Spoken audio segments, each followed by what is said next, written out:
Wanita itu datang ke depan bar, meminum alkohol dan mengatakan pada bartender itu untuk melepas topengnya. Bartender itu segera melepaskan topeng itu dan meletakkannya di atas meja. Wanita itu melihat topeng itu dan mengambilnya dengan hati-hati. Wanita itu adalah seorang pengacara terkenal. 9 tahun yang lalu, di malam hari, ketika ia bergabung dalam sebuah pesta, ia diseret ke sebuah ruangan oleh pria bertopeng. Sejak saat itu, dia selalu mencari pria yang memakai topeng itu. Karena pria itu memakai topeng, ia tidak bisa melihat wajahnya. Jadi selama beberapa tahun ini, untuk menemukannya ia mengumpulkan beberapa topeng untuk dibawa pulang. Tapi ia tetap tidak bisa menemukan orang yang memperkosanya. Dalam 9 tahun terakhir, kasus yang paling banyak ia terima adalah kasus gadis-gadis yang diperkosa. Hari itu, dia pergi ke penjara wanita, karena ia mendengar jika gadis itu sama sepertinya. Setelah diperkosa oleh pria bertopeng, ia langsung dikirim ke penjara. Dia memperkenalkan dirinya sebagai pengacara, dan berkata dia akan membantu gadis itu.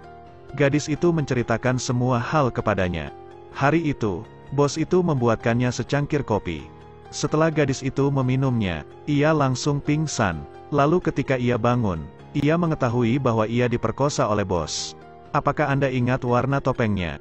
tanya wanita itu. Gadis itu pun mengatakan bahwa warna topengnya berwarna putih. "Apakah ada huruf A di topengnya?" tanyanya. Tetapi gadis itu tidak mengingatnya.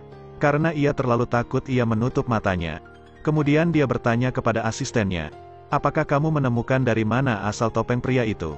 Asisten itu mengatakan bahwa sang istri mengambilnya dari markas biasa. Jadi hari itu, dia datang ke markas itu untuk menyelidiki. Tetapi topeng itu bukan topeng yang ia cari. Lalu ia melepas arlojinya dan meletakkan di atas meja. Lalu ia berbalik pergi ke kamar mandi. Beberapa hari kemudian, hari itu adalah sidang pertama gadis itu. Dia memasang rekaman sebagai bukti. Isinya adalah bos yang memperkosa gadis itu. Bos itu mengakui bahwa dia memperkosa gadis itu. Pengacara bos itu keberatan, mengatakan bahwa rekaman yang wanita itu bawa adalah ilegal, dan mengatakan bahwa rekaman itu tidak bisa dijadikan sebagai bukti. Tapi wanita itu berkata bahwa rekaman itu berasal dari istri bos. Istri bos itu berkata, "Kamu bilang aku yang merekam itu, dan memberikannya padamu." Wanita itu mengatakan bahwa apakah istri bos tidak ingat ketika dipub. Istri bos mengatakan jika suaminya bersalah, sang suami akan menerima hukumannya. Lalu meminjam jam tangan wanita itu dan segera pergi ke bar. Ternyata dia percaya, istri bos itu adalah pencuri kecil. Karena itu sebelum wanita itu pergi ke pub, ia sengaja memakai jam tangan yang bisa merekam bos itu. Lalu dengan sengaja menaruhnya di atas meja agar istri bos bisa mencurinya. Saat ini, hakim bertanya kepada istri bos, apakah dia memberikan rekaman itu atau tidak. Tanpa diduga, bos mengatakan padanya untuk mencuri arloji itu. Karena rekaman itu ilegal, paling tidak, ia hanya akan dipenjara selama beberapa hari. Sang istri menganggap suaminya egois dan tidak memikirkannya. Ia berdiri dan mengatakan bahwa rekaman itu ia yang merekamnya sendiri, dan memberikannya kepada wanita itu.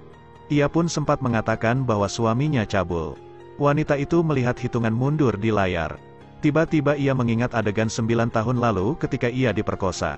Jika dia tidak bisa menangkapnya setelah 10 tahun, kasusnya akan dihentikan. Itu sebabnya ia tidak bisa menangkapnya. Jadi dia memutuskan untuk mendorong orang yang akan ia layani ke posisi yang lebih tinggi. Dan ia akan mengambil posisinya. Kemudian dengan cepat akan menemukan orang yang memperkosanya. Tapi wali kota itu melakukan penggelapan uang, dan menggunakan uang itu untuk membeli beberapa bidang tanah. Dia takut hal ini akan terungkap pada saat pemilihan. Karena itu ia menolak untuk berpartisipasi dalam pemilihan. Wanita itu mengatakan bahwa dia akan membantu menangani hal itu.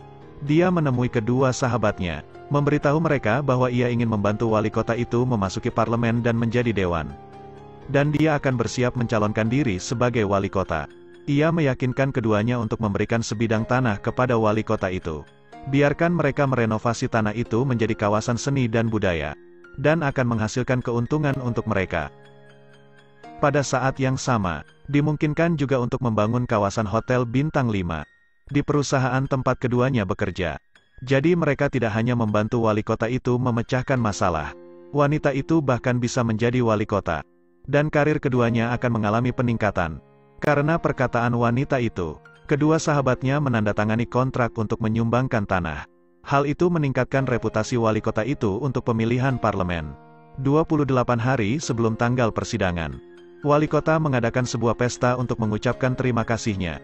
Ia berterima kasih kepada perusahaan yang telah mendukungnya, dan berterima kasih kepada wanita itu, yang telah membantu dia untuk menerima posisi itu.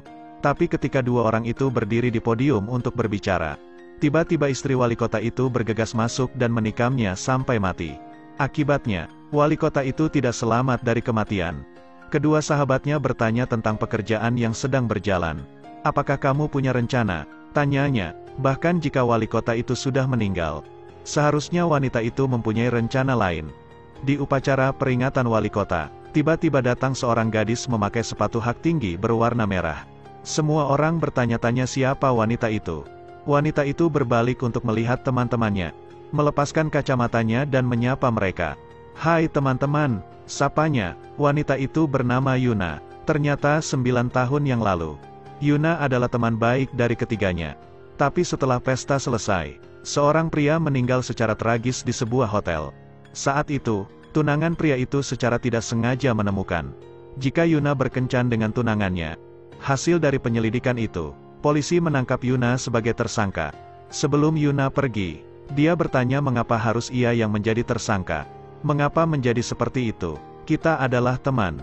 Hari itu juga wanita itu sangat ketakutan sehingga dia melahirkan secara prematur. Yuna dikurung di penjara. Ia akhirnya memutuskan hubungan dengan mereka.